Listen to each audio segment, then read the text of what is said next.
You probably spend most of your day multitasking, whether you realize it or not. It's things like working with multiple tabs open on your computer or even texting while you're eating your lunch. But is it a positive attribute or a risky habit? Sociologist and author Professor Maja is here to answer all of our questions. Welcome back to the show.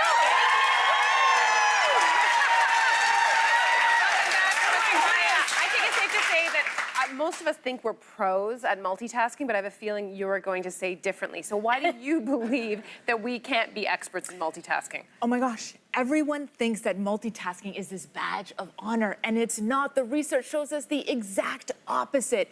When you attempt to do multiple things at once, all you're really doing is your brain is switching from task to task. And when you do these switch tasks, you know what happens? It's called attention residue. Your attention gets stuck on that original task, but you've already switched to something new. And by the time your brain catches up, you've switched back. All that switching can take your brain about 23 minutes to adjust. So, yes. So when you're multitasking, you're working harder to be less productive. That's true. I still feel like there are some situations and environments that require it, but what did the study show? Okay, so psychologists studied people who walked and talked on their phones in this outdoor area, and then they hired a clown to ride a unicycle. Yes, in that same area. And you know what they found?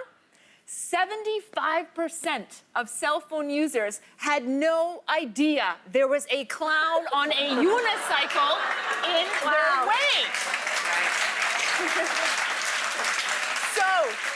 So what does that show us? That shows us that when you are distracted, right, you're not processing information properly.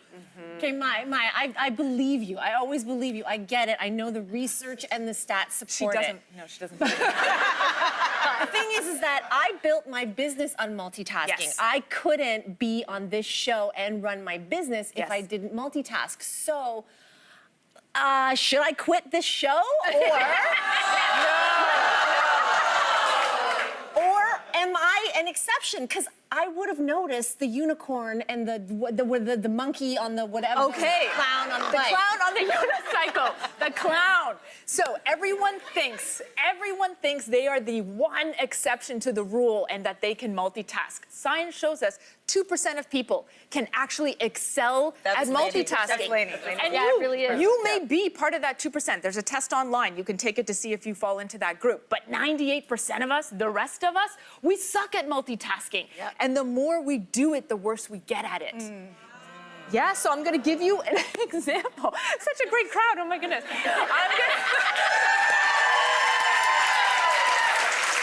I'm gonna give you an example.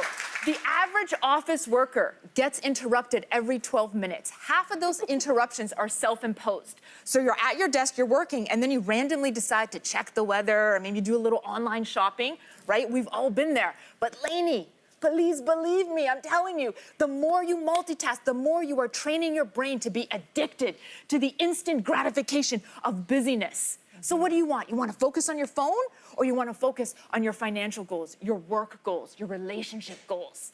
Multitasking will not save you time, it will cost you time. Okay. So, Maja, if multitasking is ineffective for, say, 98% of us, what can we do to increase productivity? How do we do this right? Okay, we are a nation addicted to cramming as much as we can in our days because we think that multitasking gives us this false sense of accomplishment, right? So are you busy or are you productive? There's a difference. There's a huge difference Yeah. because a lifetime can be wasted being busy with nothing of value to show for it. So I have 2 tips for you. I want you to seriously consider scheduling your distractions. So give yourself 2 times a day, maybe the morning and the evening, where you'll go on social media. And if it's not that time, don't let it creep in. And the second, and this gets me all excited, because this, oh my goodness, I want you to keep track of how often you enter what we call deep work. Deep work, distraction-free, interruption-free. You are in the zone. And this ability, this is all you, right? Sure, that is her. So the ability to remain in deep work is a rare and highly valuable skill set in this connected world, right? And we need to train our mind to be able to focus on a task for at least 30 minutes at a time, but build up to 4 hours in a day. Okay, Professor Maja, though, okay, I love this, I love everything you're saying, but here's me. In the morning, Okay. I get into this like deep flow state that Yeah. you're talking about, and I think lots of people can relate to this. So I'm there, I'm writing, and I'm in the zone, and then all of a sudden I hear, "Mommy, get me my Yeah. breakfast, get me my towel, get Yeah. me whatever," and it's Yeah. like, it completely disrupts my flow. Yeah. And I think every parent has to deal with this on the regular, this disruption, Yes. and trying to, how do we navigate that? Okay, so I think it's a cycle, right? As moms, we think we need to be these super moms. We need to do it all, do it perfectly. And then all of a sudden we're cramming, we're multitasking, we want to say yes to everything. And then there's a hurdle, a stressor, we fail. Then we internalize that failure. Then the guilt sets in. My parents are here, I can't even look at them. They're going to make me cry. Because Don't multitask. Focus on what you're focus. gonna See, say. I just multitasked. And then I lost my darn focus. Oh my goodness. So this is what we have to remember as parents. If you want to stop multitasking, you can't wish for it. Okay? You got to put systems in place. You change your behavior by changing your habits, just a teeny tiny habit at a time. And if you want to change those habits, it takes on average 66 days. But it can take up to 254 days. Yes, Jess? It ain't easy, it ain't fast, but it is possible if you aim for consistency, not perfection. Yeah. Okay, so very quickly, Yes.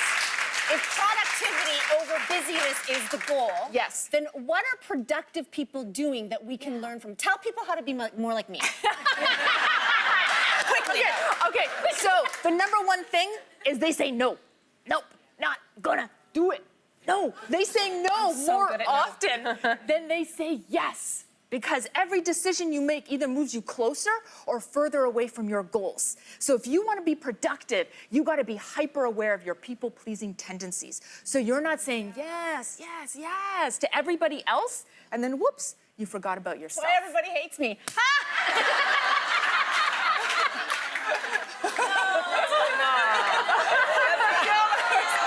No, you time block. See? You time block. There's only one Lainey Louie. Thank you. And we love you. We love you, Maya. Love you, Maya. Thank you so much. Always showing us, always helping us understand, and this time, the don'ts of multitasking. Make sure to get yourself the audio version of Professor Maya's book. It's called Hey Ladies, Stop Apologizing. It is out next week. Please do so. Get it. We're right back after this break.